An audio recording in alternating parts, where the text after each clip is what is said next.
J'ai rencontré Joe lors d'une conférence d'Edoui Plenel contre l'islamophobie.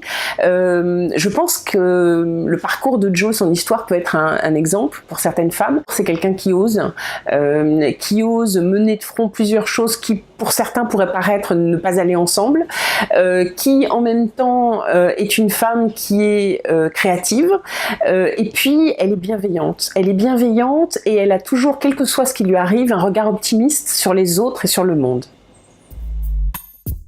C'est-à-dire qu'avant, je faisais des choses pour moi, et puis mes copines me disaient « Ah ouais, c'est joli, où t'as acheté ça ?»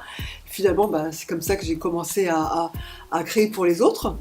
Et ensuite, j'ai eu mes enfants, il y a une grosse interruption de 20 ans.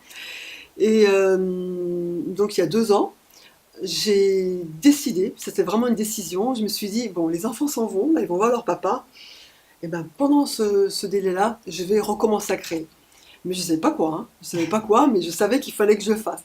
Et j'ai commencé à faire un petit pompon, parce que je cherche tout le temps mes clés. Et je m'étais dit, oh là là, marre de chercher mes clés partout. Il faut que j'ai un porte-clés coloré, léger, que j'imprime.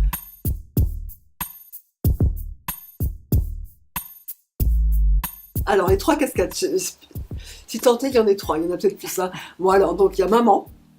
Déjà, ça c'est l'activité principale, un de 24 ans et l'autre qui a 20 ans et qui est en situation de handicap, donc il compte au moins pour 2 celui-là, voilà. Et puis après, je suis donc décoratrice d'intérieur, je travaille avec une grande enseigne de meubles. Il y a cette troisième activité qui est donc de faire de l'artisanat. Si je devais donner un point de vue par rapport à ce que je fais, je dirais que un des principaux atouts, je pense qu'il faut avoir, c'est l'audace. Voilà.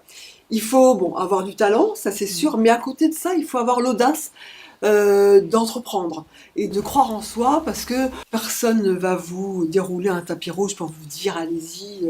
Non, non, il faut oser entreprendre. Voilà. J'aime créer, détourner des matériaux pour concevoir mes bijoux. Je pars de chute de tissu et je confectionne des perles, donc j'associe des tissus différents avec des fils, avec de la laine. En fait, il faut que la perle soit aboutie. Avant de faire les tutti frutti, j'ai travaillé autour des matériaux. Donc là, c'est de la corde de camping avec de la corde de lin et puis des éléments de plomberie que j'ai customisé. Là, c'est de la corde de lin. Et voilà, donc j'essaie de faire quelque chose d'ethnique avec des matériaux.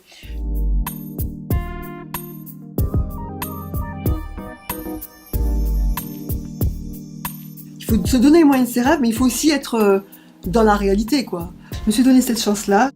Moi, je suis vraiment, vraiment heureuse de faire ça.